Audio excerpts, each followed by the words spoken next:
What is up, guys? Welcome back to the Benchwarmers. This is the fourth and last pick we're reacting to in the 2021 NBA draft. I'm a Knicks fan, and the Knicks are picking here at 25. We just traded down from 21 to get this pick. The pick is in, so it should be coming in any time now. But I really want either Sharif Cooper or maybe Jared Butler. So we'll see if it's either of those two. All right. Via Woj, the Knicks at pick 25 select Quentin Grimes. Quentin Grimes.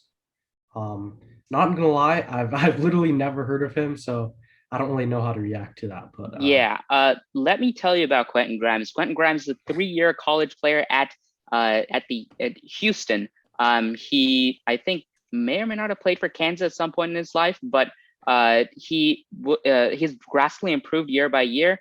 And in this most recent season, Houston was 28-4 as a team and lost in the Final Four to Baylor by around 20.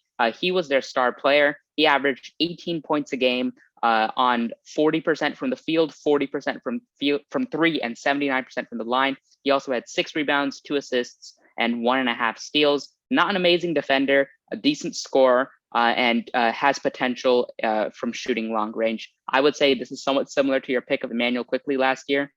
So what do you think?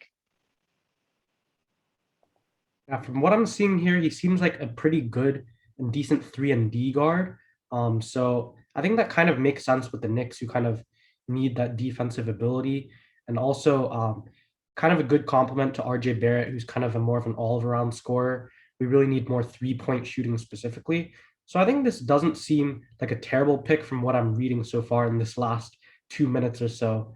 But I guess we'll just have to see. I don't really know too much, so I can't give a super in-depth reaction. But I think this is maybe an okay like C plus pick or D minus.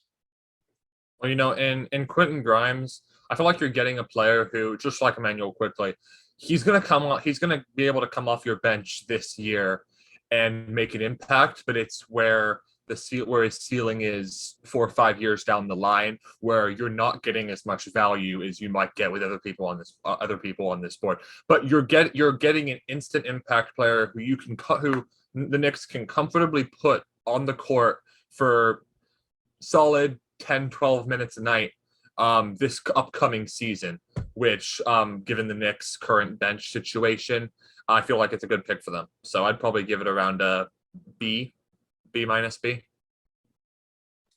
I agree. I think his offense has sort of already reached its peak, so I don't think he'll develop beyond that. But his defense is still at a point where it may develop. I think as a 6'4" guard, he definitely has like the size because he weighs 205 pounds. So I think he has the frame to be a solid guard defender, maybe like a 1, 2, or 3 defender. But also he's a very big hustler on defense. If you watch some of his film, you'll see that even though he doesn't have some perfect techniques, he'll still hustle and play some feisty on ball and off ball defense. And I think that's exactly what the Knicks are looking for, a player with a good attitude that's ready to learn and a player that'll play hard all game.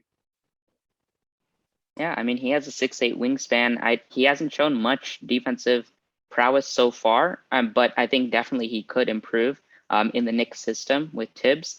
I think that the best thing that the Knicks are getting here is he's probably one of the more efficient shooters left on the board. I disagree with Rohan in saying that his offensive peak has been reached, because every single season he's improved. As a freshman at Kansas, he averaged like 8 points a game on 38, 34, 60 splits. And by his junior year, he's averaging 18 points, less turnovers, more steals, less fouls on 41, 40, 79 splits. And I think is just a more impactful player on winning. I think he has sort of a crazy story.